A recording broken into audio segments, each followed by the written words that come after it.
In this video, we will be doing an overview of analyses. Now, this is the first of 4 videos regarding working with analyses, so please refer to the other 3 once you've completed watching this video. MotiveWave employs the concept of an analysis to encapsulate the work that you have done in a chart to analyze price movement. An analysis will contain the following types of information. First, components. Any components that you have added to the chart, including trend lines, Elliott wave, Gann components, Gartley patterns, commentary, or any of the other components. Second, studies, any studies that you've added to the chart.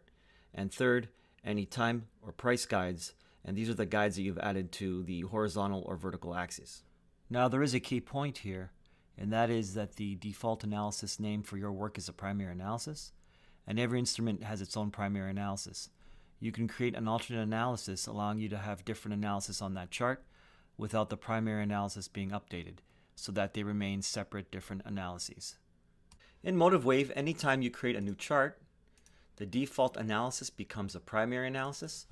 So if I were to pull up here, let's say Microsoft, this is the primary analysis. If I open up another one, Amazon, you'll notice here that the default is primary analysis. Now you can have many analyses files. We'll get into that in a moment. But at the moment, the most important thing to understand is that the analysis is a separate entity from a chart, as a chart is simply a view of the analysis file. So I'll click OK here. So this is the primary analysis for Amazon, primary analysis for Microsoft, and I have here primary analysis for Apple. Now, as discussed in the previous slide, any components, studies, or guides become part of the analysis. So on the left-hand side here, I have some components. So let's just add a few here. Let's add a comment.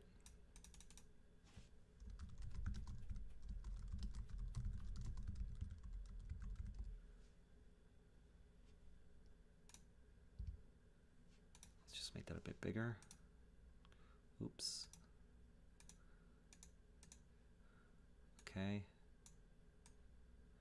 We can also add, let's say, a trend line.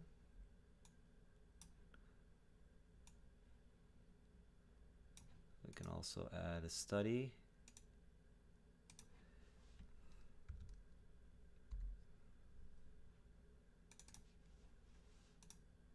Okay, now anytime you make a change to the primary analysis, or any analysis for that matter, you'll see here there's an asterisk, and that means that there's a change, and you should save the changes. So we can just click on Save.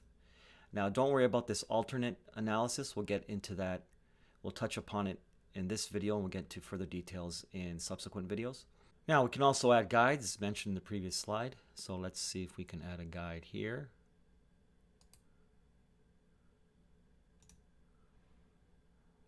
Okay, now this again becomes all part of your primary analysis. And anytime you make changes, as mentioned before, the asterisks will show. We can save it. This is all now part of your primary analysis.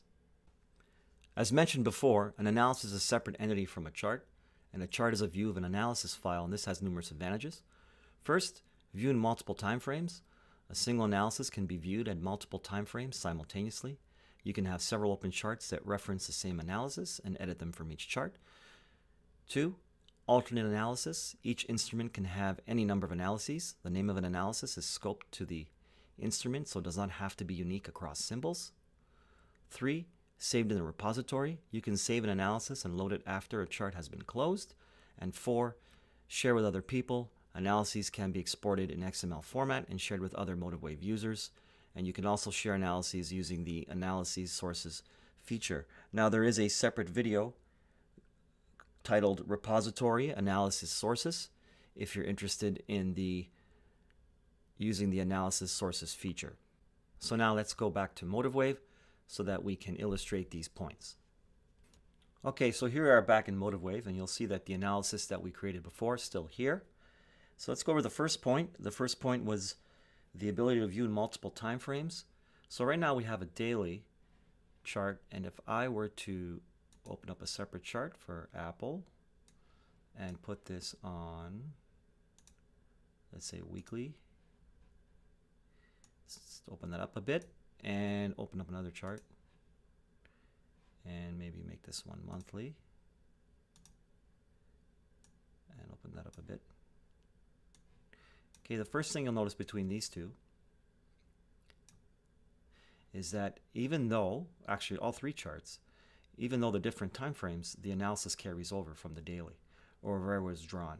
And that's because they all belong to the primary analysis. You'll see here, this is the primary analysis. Okay, so any changes that I further make, for instance, if I were to draw some fibs here,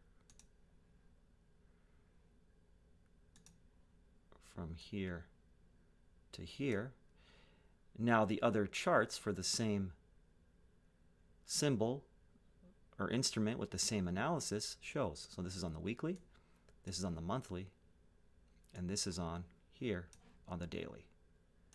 Okay, again, we have the asterisk here, so we can save.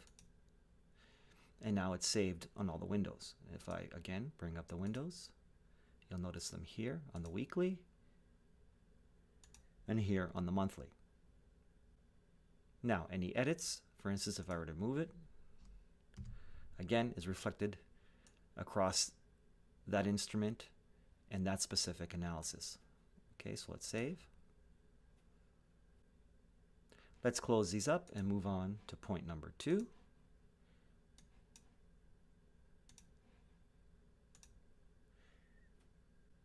So each instrument can have a number of analyses, and the name is scoped to the instrument, so it doesn't have to be unique across symbols. So as mentioned before, I will get into the details in a subsequent video on creating an alternate analysis. So what I've done is I created here an alternate analysis, and I've named it alternate. Now notice that the alternate does not have any of the analysis we did on the primary. I've also done this for Microsoft, and you'll notice here that Microsoft as well has an alternate analysis called alternate, but anything that I do here will not affect Apple, specifically the Apple alternate analysis, even though they're the same name, because every analysis is scoped to that specific symbol. So it doesn't matter if it has the same name. As a matter of fact, if I click on Apple here and take a look at its available analysis, you'll see 2 of them, primary analysis and alternate analysis. If I go to Microsoft, well, then Microsoft will have its own.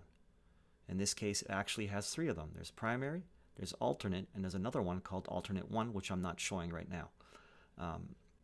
The reason I'm showing you this is to illustrate the fact that you can have the same name across different symbols, and they are treated separately from MotiveWave. Also, every instrument has its own specific list of available analysis.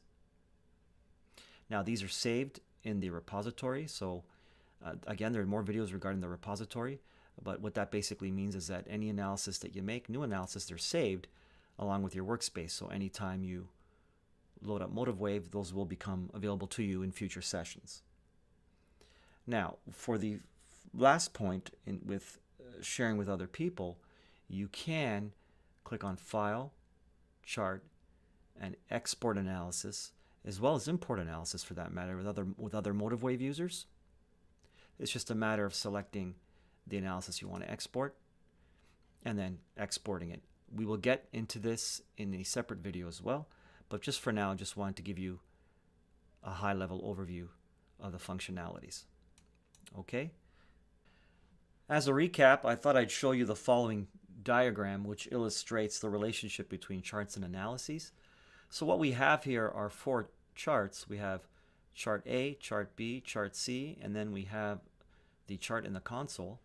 Now, chart A and chart B are the same instrument, but each chart shows a different analysis.